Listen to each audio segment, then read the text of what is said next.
Mabuhay! Isang mapagpalang araw sa inyong lahat. Kung bago pa lamang kayo sa aking channel, ay mag-subscribe upang maging updated sa mga kwento, akda at mga aralin na aking ibabahagi rito.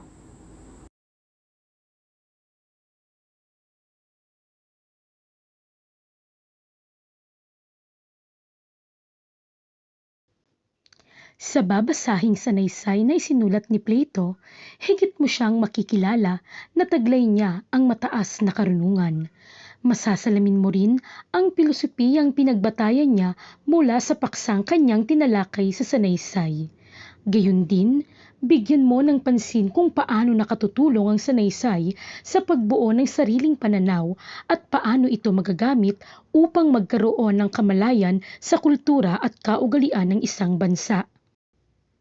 Ang sanaysay na ito ay salaysay ukol sa dalawang taong nag-uusap, ang marunong na si Socrates at ang kapatid ni Plato na si Glaucon.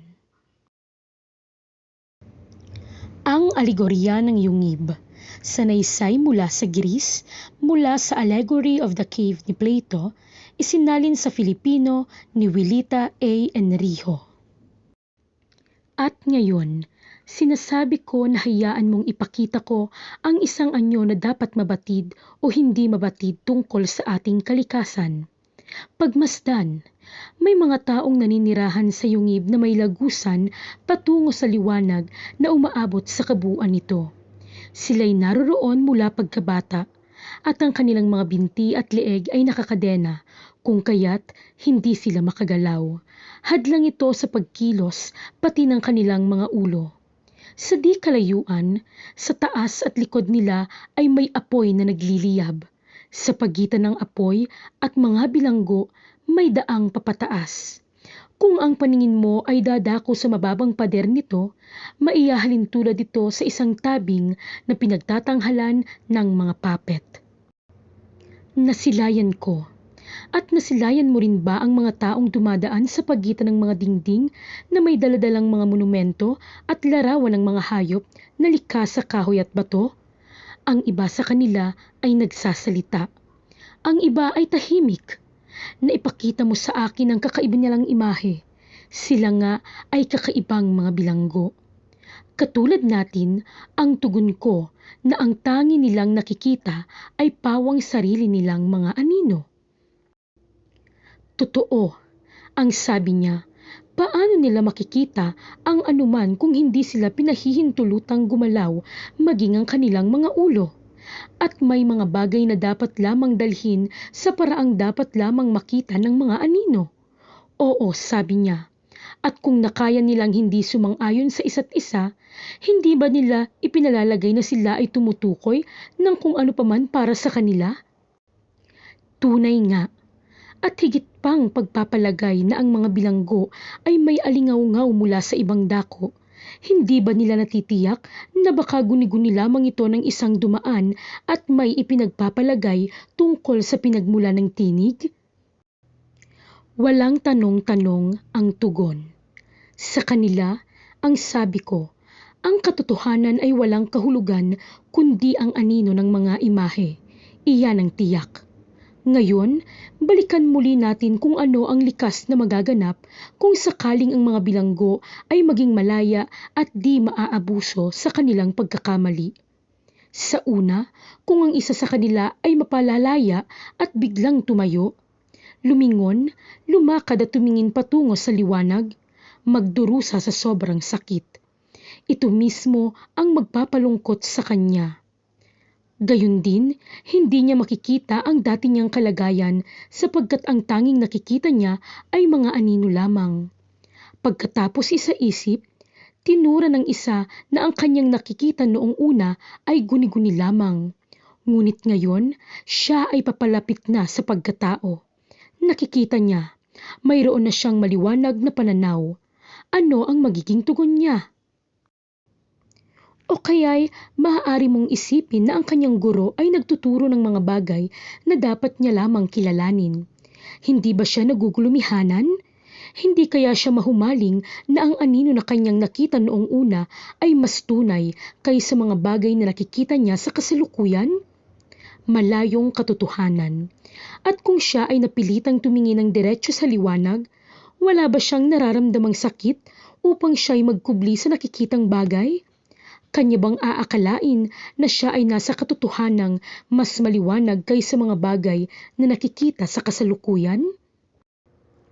Totoo, ang sabi niya, at kung ipinalalagay pang muli na siya ay atubiling hinila pataas sa matarik at baku-bakong daan hanggang sa pilitan siyang makarating sa harap mismo ng araw, hindi ba siya mahihirapan at magagalit? Kapag nilapitan niya ang liwanag, ang kanyang mga mata ay maaaring masilaw at hindi niya magagawang makita ang mga bagay-bagay sa kasalukuyan. Ang katotohanan. Hindi muna sa kasalukuyan, sabi niya. Kailangang mahirati ang kanyang paningin sa dakong itaas ng mundo at makita niya ng maliwanag ang mga anino. Kasunod ay ang refleksyon ng tao at iba pang bagay sa tubig at ang mismong mga bagay. Pagkatapos, tititig siya sa liwanag ng buwan at mga bituin at sa maningning na kalangitan at kanyang makikita ang ulap at mga bituin sa gabi ng mas maningning kaysa liwanag ng araw na hatid ng umaga. Tiyak, higit sa lahat, magkakaroon siya ng kakayahang makita ang araw. Hindi lamang ang refleksyon niya sa tubig, kundi makikita niya ang sarili sa kinaroroonan. At hindi sa iba pa man. At siya ay makapagninilay-nilay kung sino siya. Tiyak. At siya ay makararating sa pagtatalo na siya mismo ay naglaan ng panahon. At ang gumagabay sa lahat ng ito ay yaong nakikita sa mundo, na naging dahilan upang siya at ang kanyang kapwa ay masanay sa pagtitig. Maliwanag, sabi niya. Una niyang makikita ang liwanag pagkatapos ang dahilan tungkol sa kanyang sarili. At kung maalala niya ang dating tahanan at ang karunungan sa yungib, pati ang mga kapwa bilanggo, hindi ba niya maipalalagay na mapaliligaya niya ang sarili sa pagbabago at kaawaan na lamang sila? Tiyak at tumpak. At kung sila ay nasanay na sa pagtanggap ng mga karangalan sa kung sino sa kanila ang mabilis na makapuna sa pagdaan ng mga anino at makapagsabi kung sino ang nakaranas niyon dati, kung sino man ang makapagpapasya ng mahusay para sa kinabukasan, sa iyo bang palagay, sino ang makapag-iingat sa tinatawag na dangal at kaluwalhatian? O kaya'y kainggitan ba ang mga taglay nito? Hindi ba niya babanggitin ang tinura ni Homer? Mas mabuting maging mahirap na alipin ng dukhang Panginoon at matutuhang tiisin ng mga bagay kaysa isaisip ang kanilang ginagawa at mamuhay katulad ng kanilang gawi? Oo, ang sabi niya. Sa palagay ko ay pipiliin niyang magtiis kaysa aliwin ng mga huwad na akala at mabuhay sa kahabag-habag na kalagayan. Para makatiyak, sabi niya. At kung mayroon mang paligsahan at kailangan niyang makipagtagisan sa pagsukat sa mga anino, kasama ang mga bilanggo na kailanman ay di nakalaya mula sa yungib. Sa sandaling ang paningin ay nananatiling mahina at bago ito maging matatag, may dapat isaalang-alang sa panahon na kakailanganin upang makamit ang bagong kalagayan ng paningin. Hindi ba siya katawa-tawa? Sasabihin ng tao sa kanya na ang pagpunta at pagdating niya nang wala ang mga paningin ay mas mabuti na hindi na lamang isaisip ang pag-unlad. At kung sino man ang sumubok na palayain ang iba at gabayan patungo sa liwanag, hayahang hulihin ang nagkasala at dalhin nila sa kamatayan. Walang tanong, ang sabi niya. Ito ang kabuuan ng alegorya, ang sabi ko. Maaari mong dagdagan, mahal kong Glocon, ang mga dating katwiran. Ang bilangguan ay mundo ng paningin. Ang ilaw ng apoy ay ang araw. Hindi mo ako mamamali kung ipakakahulugan mo na ang paglalakbay papataas ay maging pag-ahon ng kaluluwa patungo sa intelektual na mundo batay sa mahina kong paniniwala. Aking ipinahahayag. Ito ay batid ng Diyos maging tama man o mali. Ngunit, tunay man o huwad, Ang aking opinyon sa mundo ng karunungan ay ito. Ang ideya ng kabutihan ay nananatili sa huli at matatagpuan lamang ng may pagpupunyagi. At kapag ito'y natagpuan, ang lahat ng bagay na maganda at tama sa daigdig at ang pangunahing pinagmumula ng dahilan at katotohanan ay yaong sino mang may kapangyarihang kumilos ng may katwiran sa publiko o pribadong buhay. Sa makatwid, kailangan na ang kanyang mga mata ay may matibay na tuon para sa mga bagay na ito. Sumasang-ayon ako, sabi niya, hanggat may kakayahan akong maunawaan ka. At ang sabi ko, huwag kang magtaka sa iba na may magandang pananaw na ayaw man lang magbahagi para sa kapakanan ng tao. Para sa kanilang kaluluwa sa itaas ng mundo ay madali lamang kung saan sila'y naghahangad na manirahan. Magiging likas ang kanilang paghahangad kung ang ating alegorya ay mapagkakatiwalaan. Oo, tunay na likas. At mayroon bang bagay na nakapagtataka sa mga taong nakadaan mula sa banal na pagninilay-nilay patungo sa makasalanan nilang kalagayan o gumawa ng labag sa kagandahang asal?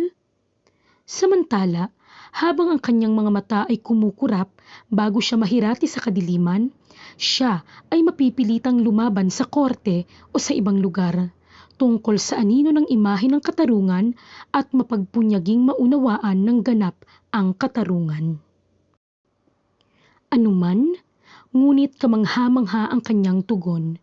Sino man ang may wastong pag-iisip ay mababatid na ang pagkalito ng mga paningin ay dalawang uri o nanggaling sa dalawang dahilan. Maaaring mula sa paglabas ng liwanag o patungo sa liwanag. Kapag nakita niya na sino man na may pananaw na magulo at mahina ay masasabing hindi pa handang humalakhak. Una niyang itatanong kung ang kaluluwa ba ng tao ay maghahatid ng maliwanag na buhay? O kaya'y maglalapit mula kadiliman patungo sa araw na labis na nakasisilaw? At kanyang bibilangin ang maligayang kalagayan niya at siya ay maaawa sa iba. O kung nasa isipan man niyang pagtawanan ng kaluluwa na nanggaling mula ilalim patungo sa liwanag, mayroon pang mga dahilan bukod dito kaysa mga halakhak na bumati sa kanya at bumalik mula sa itaas ng liwanag patungo sa yungib. Iyan ang sabi niya na dapat itangi. Matapos mong mabasa ang akda, tiyak na nalaman mo ang pananaw o kaisipan ni Plato sa halaga ng pagkakaugnay ng kapaligiran sa karunungang tinataglay ng tao at ano ang pagkakaiba nito sa sariling kaisipan. Ngayon, alam kong handa ka nang isagawa ang mga gawain na makatutulong sa iyo upang masagot ang mga tanong na paano makatutulong ang sanaysay na magkaroon ng kamalayan sa kultura at kaugalian ng isang bansa upang makabuo ng sariling pananaw?